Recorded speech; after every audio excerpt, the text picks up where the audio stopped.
Bom dia, amigos e irmãos em Cristo, em todos os lugares desse nosso querido Brasil e algumas partes do mundo, quem sabe.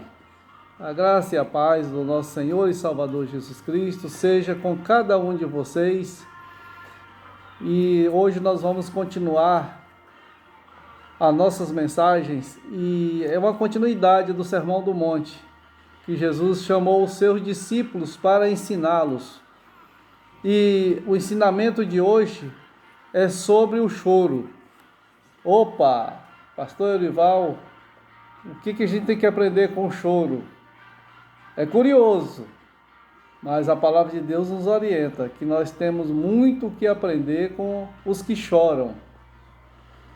Nós vamos verificar o o contexto em que foi escrito esta palavra. Jesus estava preparando os seus discípulos, estava discipulando eles, estava orientando cada um deles a segui-lo verdadeiramente. E Jesus, sabendo da fragilidade humana, das nossas limitações, ele falou dos humildes de espírito que nós pregamos da última vez, que são aqueles que não são autossuficientes, mas são humildes, dependentes de Deus. E hoje nós vamos ver que são bem-aventurados os que choram, porque serão consolados. Isso está em Mateus capítulo 5, versículo 4, que diz assim: bem-aventurados que choram, porque serão consolados. Mas por que são felizes? Parece uma contradição dizer que são felizes as pessoas que choram, porque serão consolados. Mas Jesus, quando ensina, o ensinamento dele tem um fundo de verdade que não existe em lugar nenhum do mundo, maior e melhor do que isso. O contexto no momento Jesus estava falando do que ele tinha passado, a tentação que ele tinha passado no deserto. No texto seguinte, Jesus estava falando dos pecados das pessoas, das suas lutas, das suas dificuldades. Jesus estava falando o que estava sendo falado aos antigos. O que os antigos falavam sobre determinadas coisas, mas ele diz muitas vezes: ouviram o que foi dito pelos antigos? Aí ele dizia o assunto, aí ele dizia: eu, porém, vos digo. Uma palavra de misericórdia, de amor, mas de exortação, de firmeza. Também Jesus falou contra o adultério, contra os juramentos falsos. Jesus falou da vingança. Então, aí dá para a gente entender por que Jesus fala que são bem-aventurados que choram. Mas será se dá para entender mesmo completamente? Então, todo mundo que chora será consolado e é feliz. É assim? Vejamos. O comentário da Bíblia de Genebra nos traz um ensinamento muito claro a respeito deste assunto.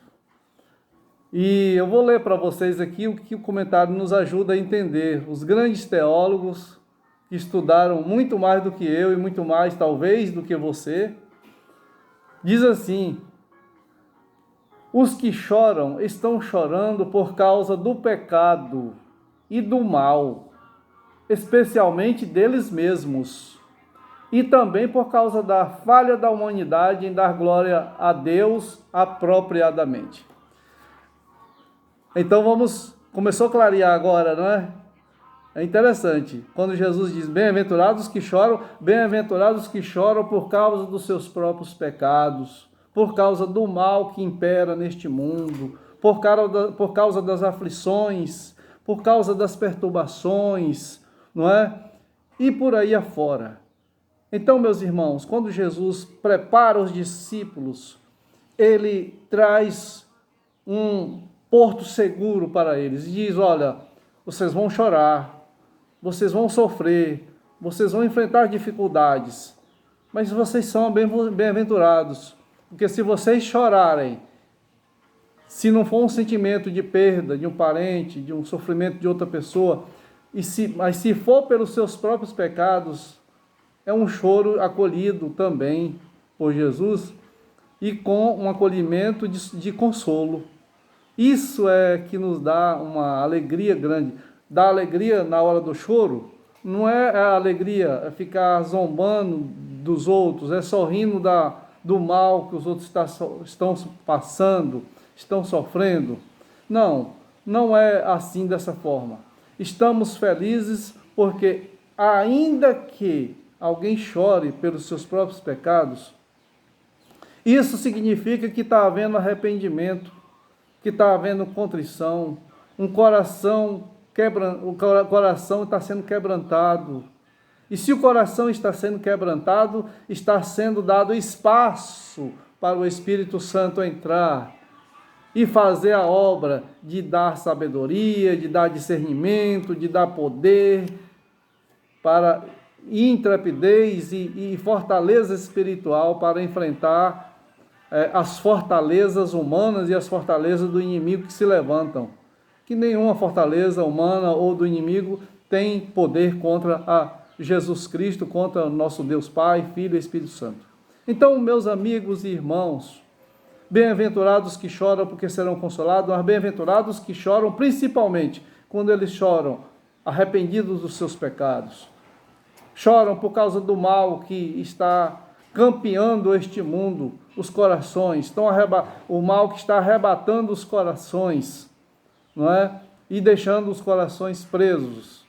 Pessoas que precisam de libertação em várias áreas da vida. Se elas choram, se elas estão arrependidas, ali naquele lugar, naquele choro, tem sinceridade. E Jesus opera na sinceridade, na verdade. Ele entra no coração e produz uma mudança, produz a redenção daquela vida que chora para Deus. Que Deus abençoe a sua vida, meu querido irmão, meu querido amigo, amiga.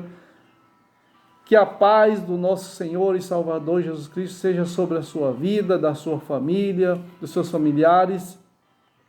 Se há alguma aflição no momento, alguma enfermidade, alguma outra dificuldade em sua vida, nós vamos orar agora. E Deus tem poder para entrar na sua vida e fazer uma mudança. Se você já chorou ou está chorando agora, e o choro é por causa dos pecados, dos males deste mundo, porque você vê tanta injustiça, existem outros choros também que têm fundamento, que são choros que justificam, não é? Mas nós estamos falando, delimitando hoje só sobre isso. O choro que vem de uma vida arrependida, de um coração contrito a Deus. Vamos orar agora ao Senhor. Pai, em nome de Jesus, nós agradecemos a Ti pelo Teu cuidado com essas pessoas que estão ouvindo a Tua palavra, com o Teu cuidado com as pessoas que estão chorando às vezes por causa dos seus próprios pecados, por causa da maldade que está imperando neste mundo. Ó Deus, tenha misericórdia, consola os corações, meu Deus, redime essas pessoas, se elas estiverem precisando de redenção. Assim nós clamamos ao Senhor e agradecemos também pelo Teu poder, pela Tua proteção sobre a vida das pessoas, dos médicos, das autoridades médicas, em todos os níveis, que estão trabalhando para descobrir uma vacina contra esta Covid-19, para tratar as pessoas que estão sendo acometidas dessa enfermidade. Cura essas pessoas. Também, ó Deus, nós suplicamos que o Senhor proteja os médicos, os enfermeiros e todas as pessoas da área médica que estão dando as suas vidas para curar, para tratar outras pessoas com cirurgias, com medicações, com procedimentos médicos os mais diversos possíveis. Obrigado, Pai, porque o Senhor deixou a ciência para que o homem explore, para que o homem aprenda, para que o homem execute, para que seja disponibilizada saúde para as pessoas. Nós oramos a Ti com gratidão em nossos corações, em nome de Jesus. Glória a Deus. Amém. Deus abençoe a sua vida, meu querido irmão, minha querida irmã, meu querido amigo, minha querida amiga, em nome de Jesus. Amém? Glória a Deus.